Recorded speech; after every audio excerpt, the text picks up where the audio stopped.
Hey, welcome back. And today's video is for absolutely everybody. This message is fairly important, and well, I don't care if you got 1 horse, 20 horses, no horses, doesn't matter. The video's still for you. Hi, dog.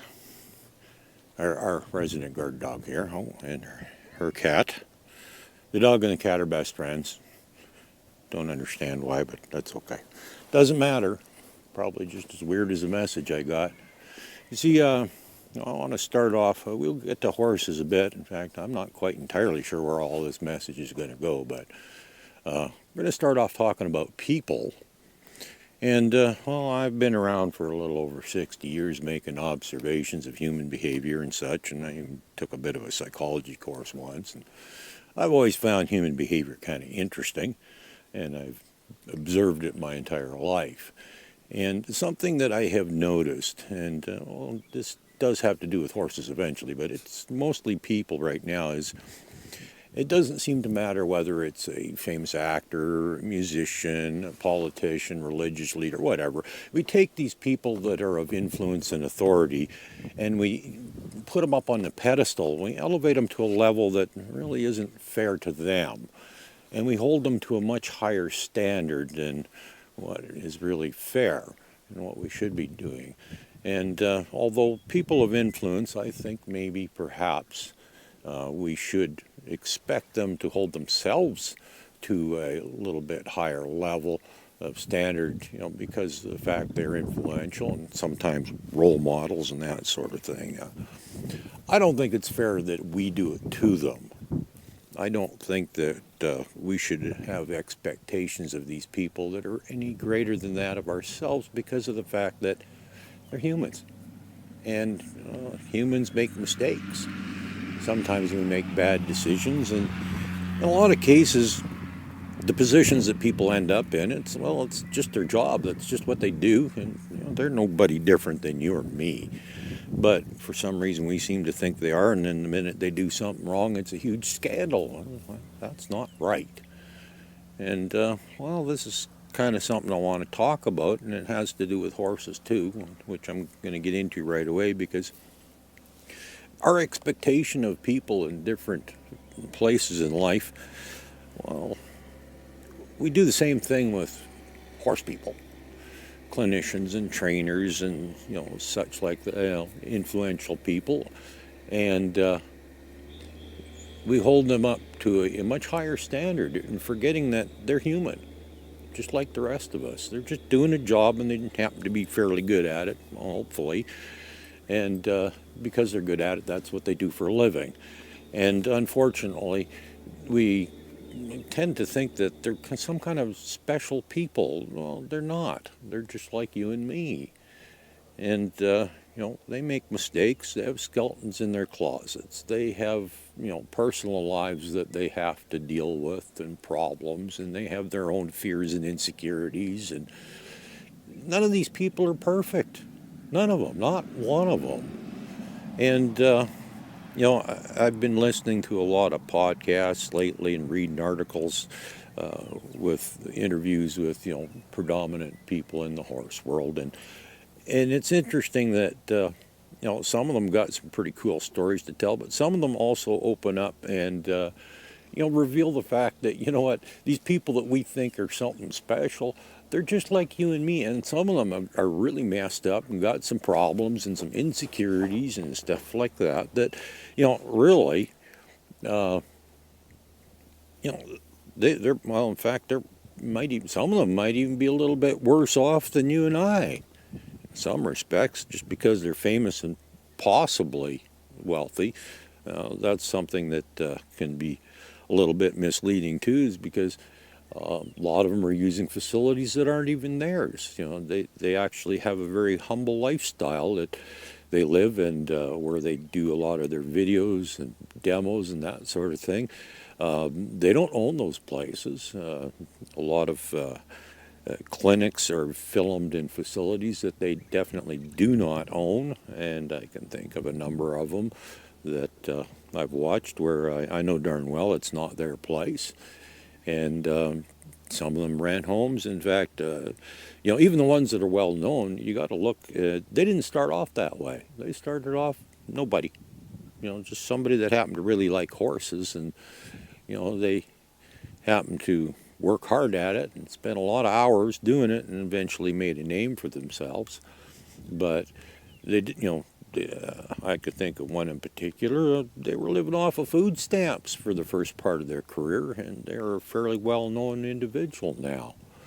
And we think of them as this great, famous, and influential person, but we don't realize that they didn't start off that way. They started off with very humble beginnings, and they had to work at it. They had a tough life. They didn't have a whole lot for a long time.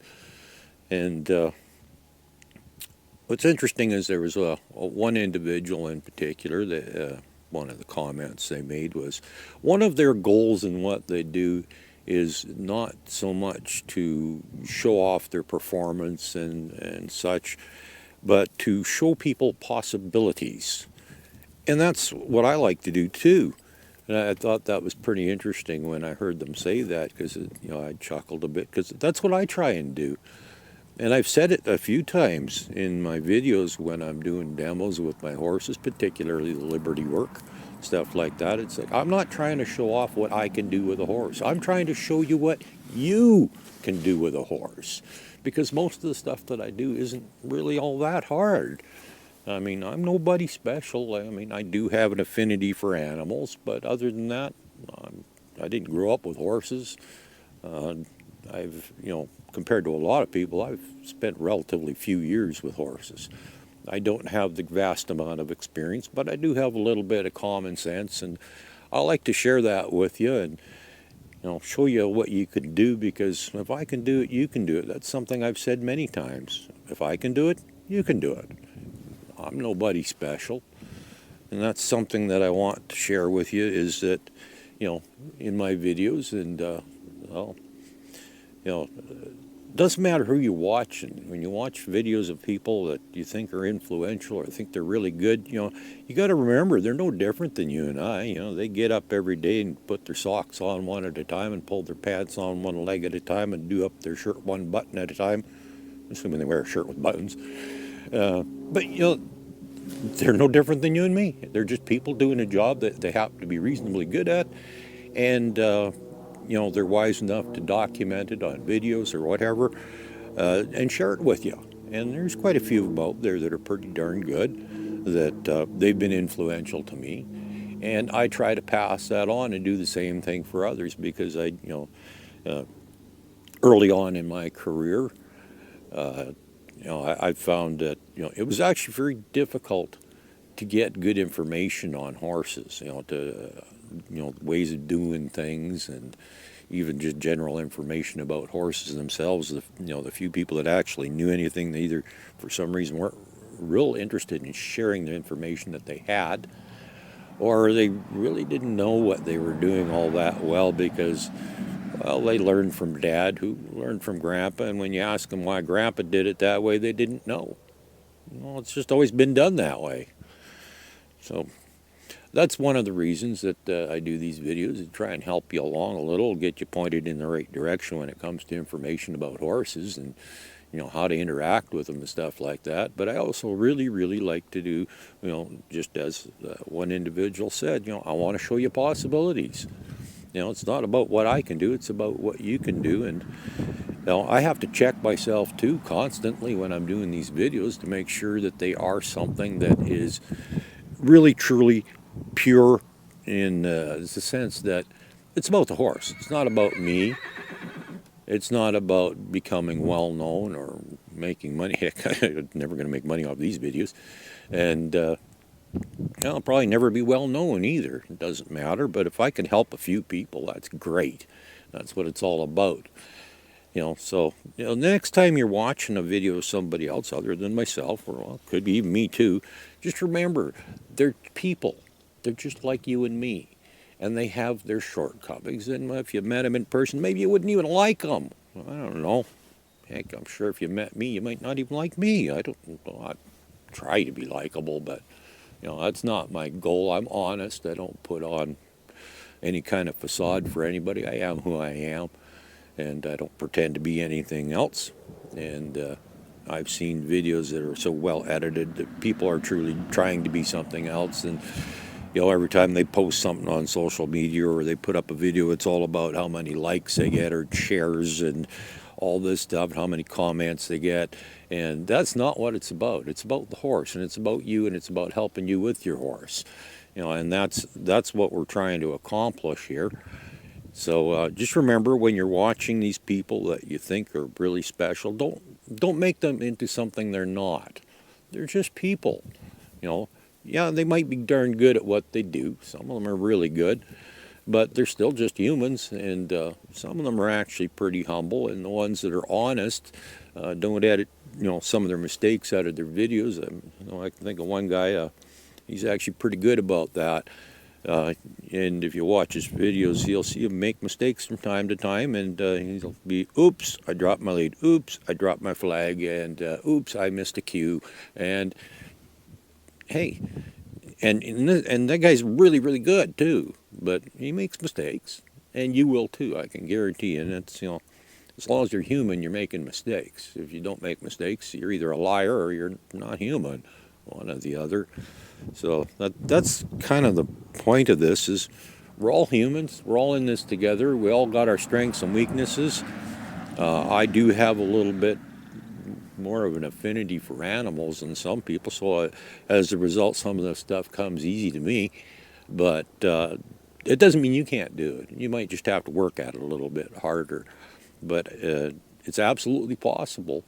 And, when you watch somebody else do something, don't think of it as, I want to be like them. No, don't ever try and be like somebody else. Just be like you. Be the best you that you can be. And but allow them to be an inspiration. Learn from them. Learn what is possible. That sort of thing. And you're going to do okay that way. Don't ever try to say, hey, I want to be like so-and-so. I can think of a few people that that kind of happens to. Some actually encourage it, unfortunately. Some it's just happened to because people respect them so much, they want to be like them. And some of their followers end up turning into this little cult type thing, and that's not good either.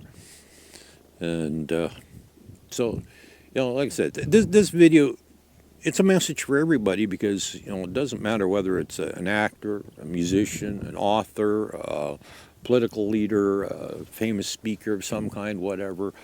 They're all just humans. Don't put them on a pedestal and hold them up to a standard they cannot live up to. And then get mad at them when they fail, because they're just people like you and me. Okay, so that's the message for today. We're all humans. We all make mistakes, but we can still use other people as something to learn from, as an inspiration for what is possible. But don't try and be like somebody else. Just be you, and be a very good version of you, and you're going to do all right. Have a good day.